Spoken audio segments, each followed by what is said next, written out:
Добрый день, участники конференции и уважаемые эксперты. Я Матвеев Айтал, ученик 9 класса Милюрской юношеской гимназии, руководитель Сыроватская Сарда Николаевна, учитель русского языка и литературы. Представляем вашему вниманию исследование на тему «Сравнительно-сопоставительный анализ переводов на якутский язык стихотворения Пушкина «Я помню чудное мгновение». Вот уже прошло 10-22 года со дня рождения величайшего поэта, писателя, драматурга Александра Сергеевича Пушкина, а интерес его творчеству растет из года в год. Каждая народность переводит произведения Пушкина на свой язык.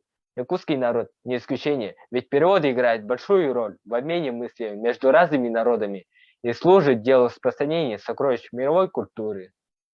Мы предполагаем, что Наталья Михалева, Сая, в совершенстве владеет двумя языками и обладая невероятным поэтическим талантом, выполнила лучший перевод данного стихотворения. Цель – сравнить переводы на якутский язык стихотворения Пушкина «Я помню чудное мгновение», выполненные Михалевой Сая и Иннокентием Артамоновым.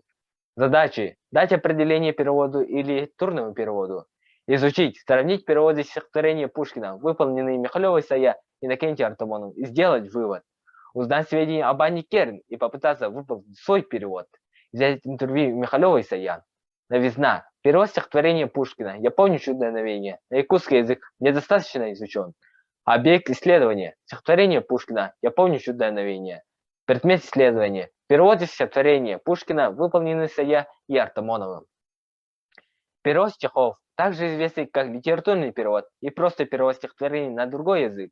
Один из увлекательнейших творческих вызовов, один из величайших переводчиков поэзии Жуковский о своем ремесле говорил: переводчик прозы раб, переводчик стихов соперник. Переводить стихи настолько сложно, что создание оригинальной поэзии, даже калибра классической литературы, часто меркнет перед этим занятием.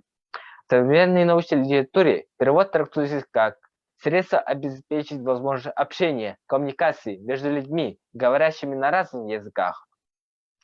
Литературный перевод является наиболее трудной формой перевода. Прежде всего, литературный язык является очень насыщенным. Несколькими словами рисуется большая картина. В ходе решения задач литературного перевода необходимо учесть следующие моменты.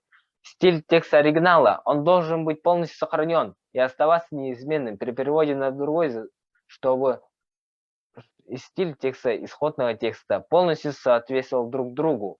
Эмоциональность и образность, которую вложил в текст автор.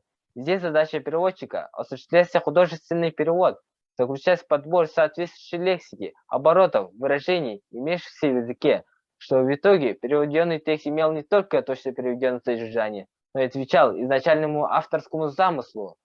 Творческий подход тоже к переводу. Однако это не означает, что переводчик может хоть что-нибудь изменить смысл содержания текста оригинала. Смысл творческого подхода в этом случае заключается в мастерстве подбора нужных синонимов, эпитетов, метафор, соответствующих оригиналу, таким образом, чтобы перевод выглядел и читался как натуральный, цельный, написанный текст, а не как перевод. Адаптация текста перевода под культурные особенности и менталитет стороны носителя языка. Перевод с русского на якутский, с якутского на русский, как правило, осуществляется носителем языка, совершенно знающими как входной язык, так и выходной. Трудность перевода с русского на якутский, на наш взгляд, заключается в том, что эти языки принадлежат разным языковым группам. Соответственно, это различия в слогах, звуках слов, а также в том, что у этих народов разные менталитеты. Для сравнения, мы выбрали переводы стихотворения Пушкина Керн, выполненные Сая и Артамоновым. Рассмотрим формы стихотворений. Если общее количество слов стихотворения Пушкина 103, то у Михалева и Артамона по 87. Количество односложных слов у Пушкина 35, у Сая 15, у Артамонова 10. Количество двусложных слов у Пушкина 34, у Сая 15, у Артамона 29. И так далее. Часто используемые ритмические построения у Пушкина 1-1-1, 2-1-2, 1-3-1-4, у Сая 3-3-3, 1-2-3-3. У Артамонова 3-3-3, 2-2-2-3. При этом Пушкин и Сая используют перекрестную рифмовку, а Артамонов – опоясывающую. Посмотрим на перевод изобразительных средств.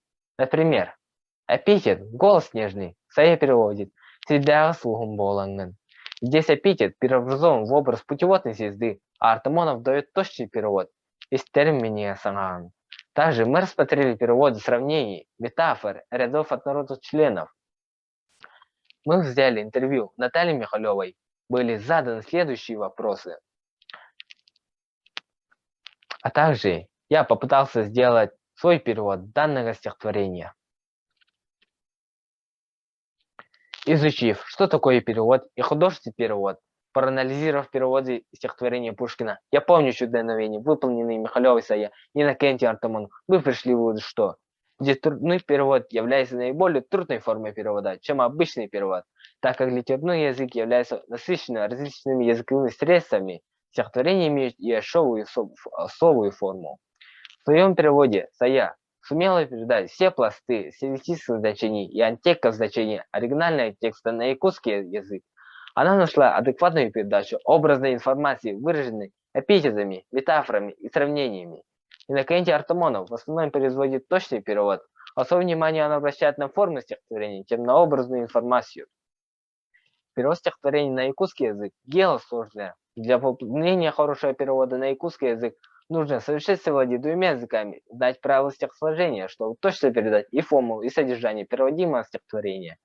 Наша гипотеза. Наталья Михалева, Сая, в совершенстве владеет двумя языками и, обладая невероятным поэтическим талантом, выполнил лучший перевод стихотворения Пушкина. Я помню чудное мгновение, подтвердилось.